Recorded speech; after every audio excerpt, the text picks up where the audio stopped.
मंच पर बैठे हुए कांग्रेस के मेरे सब साथी, किन किन का नाम लूं मैं? तो मैं तो केवल कहूंगा साथीगण, सभी नेतागण, विधायकगण, भूतपूर्व विधायकगण, पर हमारे स्थानीय साथी भी तो हैं। हमारे स्थानीय साथी हैं प्रताप लोधी जी, रतन चंद जैन जी, जिनका मुझे 25-30 साल से अपनी जवानी से संबंध है। कहां है ये रतन चंद जैन? हमारे परम यादव जी, मानक पटेल जी, रोहन पाठक जी, निधि श्रीवास्तव जी और हमारे अध्यक्ष। मैं खाली क्षेत्रीय लोगों का नाम ले रहा हूं, ठीक है ना?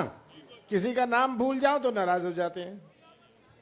बेलू, सभी या स्थानीय अपने नेतागण, आदरणीय बुजुर्गों, इतनी बड़ी संख्या में आए हुए हमारी माताएं और बहनें,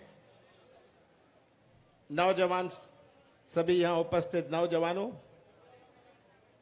बहुत बहुत धन्यवाद। आप सब यहां उपस्थित हुए।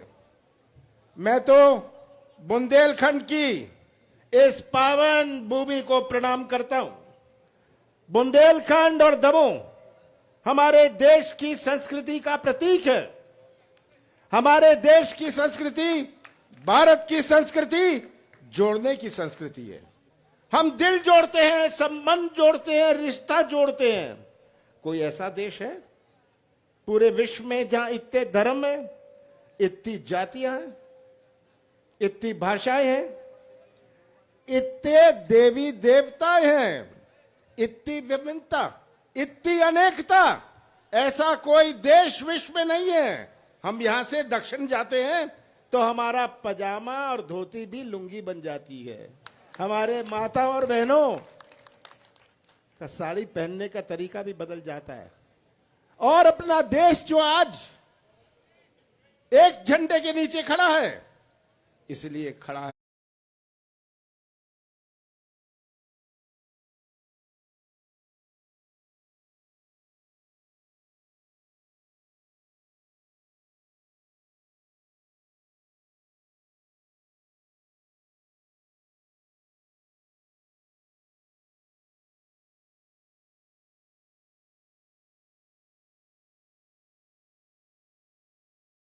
है कि हमारे देश की संस्कृति जोड़ने की संस्कृति है। आप सब यहां आए हैं, आप इस संस्कृति पर विश्वास रखते हैं। यही भारत की पहचान है। विश्व में जब बाकी देश भारत की ओर देखते हैं, ताज्जुब से देखते हैं कि ऐसा देश इतनी विभिन्नता और एक झंडे के नीचे खड़ा है, इतनी जातियां, इतनी भाषाएं, ये भारत की महानता है।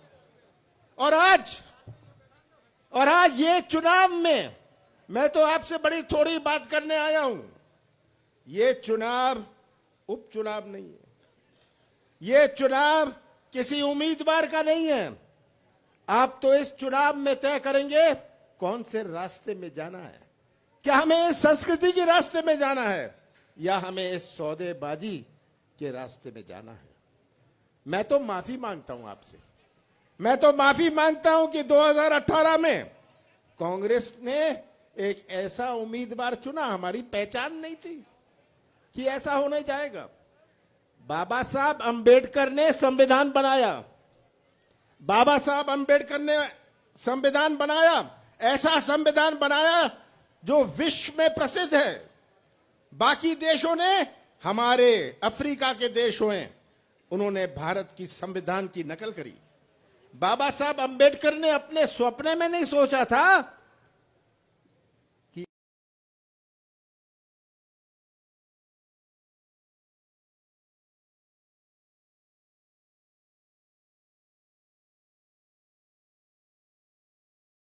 किसी सदस्य का निधन हो जाएगा, उपचुनाव होगा। पर बाबा साहब अंबेडकर ने ऐसा नहीं सोचा था कि ऐसे सौदेबाजी से भी एक उपचुनाव होगा। हम भी आपके पास आए थे 2.25 साल पहले। मैंने आपसे निवेदन किया था कि कांग्रेस को वोट दो, कांग्रेस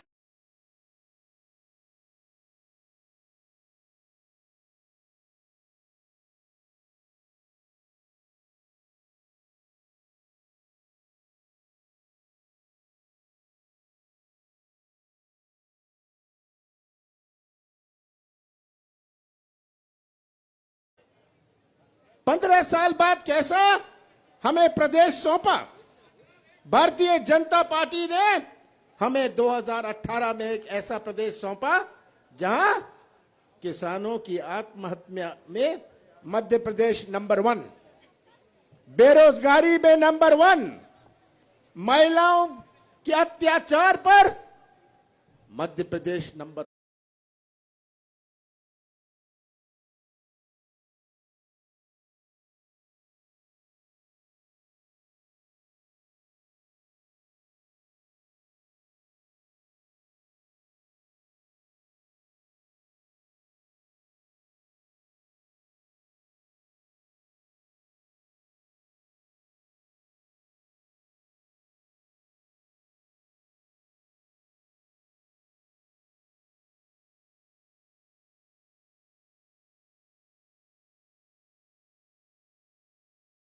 1 ऐसा प्रदेश हमें सौंपा और इस प्रदेश की भार हमने संभाली। कौन सी चुनौती हमारे सामने नहीं थी? हमारे कृषि क्षेत्र की चुनौती, मध्य प्रदेश की अर्थव्यवस्था। सुन लीजिए, आप व्यापारी हो या नौजवान हो, मध्य प्रदेश की अर्थव्यवस्था हमारे कृषि क्षेत्र पर आधारित है। अगर ये दमोह का बाजार चलता है, कोई जबलपुर से आके या भोपाल से आके यहां खरीदी नहीं करता। ये बाजार चलता है जब किसानों की जेब में कुछ होता है, किसानों की जेब में क्रय शक्ति खरीदने की ताकत होती है। किसान का बच्चा, उसके परिवार के बच्चे अच्छी पढ़ाई कर सकते हैं जब किसान की जेब में कुछ पैसा हो। हमारी अर्थव्यवस्था कृषि क्षेत्र पर आधारित है। सबसे बड़ी चुनौती थी हमारी, ऐसी चुनौती थी किसान का जन्म कर्जे में, किसान की मृत्यु कर्जे में। और नौजवानों, आज का नौजवान की अपनी सोच है। हमारे बुजुर्गों की दुनिया तो कुछ और थी। अजय, याद रखना, तेरी दुनिया और तेरे बेटे की दुनिया में बहुत अंतर है। आज का नौजवान तो इंटरनेट से जुड़ा है। आज का नौजवान, जो आप उसे ज्ञान देते थे, ये आपको ज्ञान देने के लिए तैयार है। पर आज का भटकता हुआ नौजवान, जिसके सामने कोई उपाय नहीं, आज का नौजवान जो मध्य प्रदेश का निर्माण करेगा, भविष्य में हमारे देश का निर्माण करेगा, उसका क्या भविष्य सुरक्षित कैसे रखे। यह चुनौती थी कि हमारे नौजवानों को व्यवसाय का मौका कैसे मिले, हमारे नौजवान को रोजगार का मौका कैसे मिले, हमारे प्रदेश में निवेश कैसे आए। यह चुनौती थी। कोई मंदिर या मस्जिद में जाके रोजगार नहीं बनने वाला, यह तो निवेश आएगा। अगर योजनाएं आएंगी, आर्थिक गतिविधि बनेगी। यह सड़क बनती है, यह ओवरब्रिज बनता है, यह तो बन जाता है, आवागमन की सुविधा हो जाती है, पर इससे मजदूरी भी तो मिलती है। इससे किसी की गाड़ी चलती है, किसी का ट्रैक्टर चलता है, इससे आर्थिक गतिविधि बनती है। तो यह चुनौती थी कि हम नौजवानों का भविष्य, यही नौजवान जो हमारा भविष्य है, इनका भविष्य कैसे सुरक्षित रहे। इस भार के साथ हमने प्रदेश संभाला। किसानों के कर्जा माफ की नीति बनाई। कौन सा पाप मैंने किया? 15 महीने की सरकार थी, 2.5 महीने गए लोकसभा और आचार संहिता में, एक महीना तो गया सौदेबाजी में। मैं भी सौदेबाजी कर सकता था, मैं तो मुख्यमंत्री था, पर मैं मध्य प्रदेश की पहचान सौदेबाजी से नहीं करना चाहता था। मध्य प्रदेश की पहचान यह सौदेबाजी की राजनीति से नहीं होनी चाहिए। कैसे कलंकित किया, आज दमोह को कलंकित किया, दमोह को कलंकित किया, हमारे बुंदेलखंड को कलंकित किया कि पहचान बनेगी यहां तो जी सब सौदा कर लेते हैं। और यही चुनाव का असली मुद्दा है।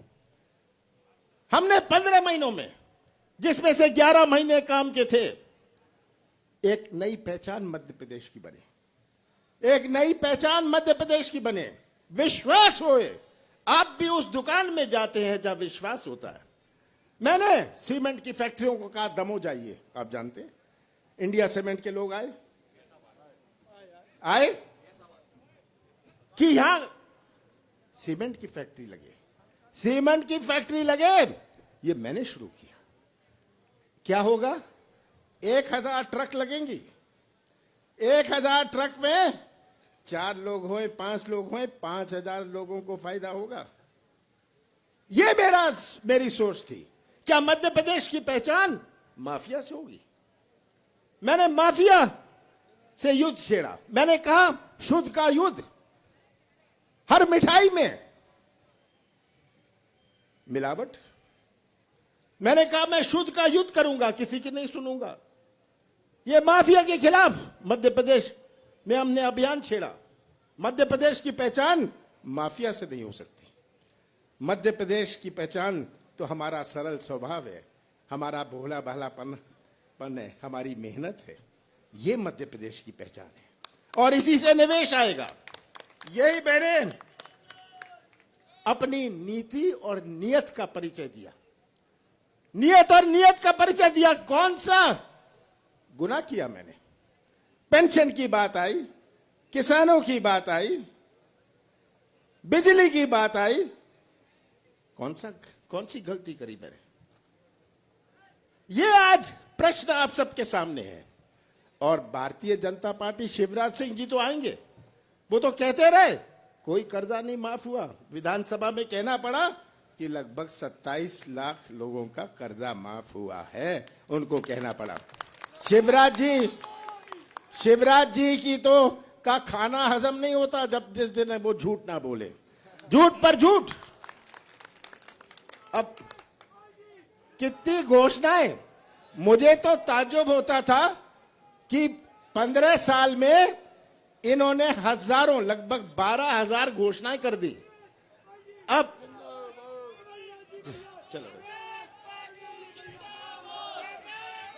चलो बंद करिए। मुंह चलाने में और प्रदेश चलाने में अंतर तो होता है ना। तो शिवराज जी आप गुमराह, ये कलाकारी की राजनीति। मोदी जी को देखिए, याद है प्रधानमंत्री बनना चाहते थे, 2 करोड़ नौजवानों को रोजगार मिलेगा 2014 के चुनाव में, याद है ना? 15 लाख रुपए, क्या क्या बात नहीं कही। 2019 के चुनाव में मोदी जी ने नौजवान की बात नहीं करी, किसान की बात नहीं करी, जिसका कहते थे 50% नफा होगा। किसकी बात करी? राष्ट्रवाद की, पाकिस्तान की।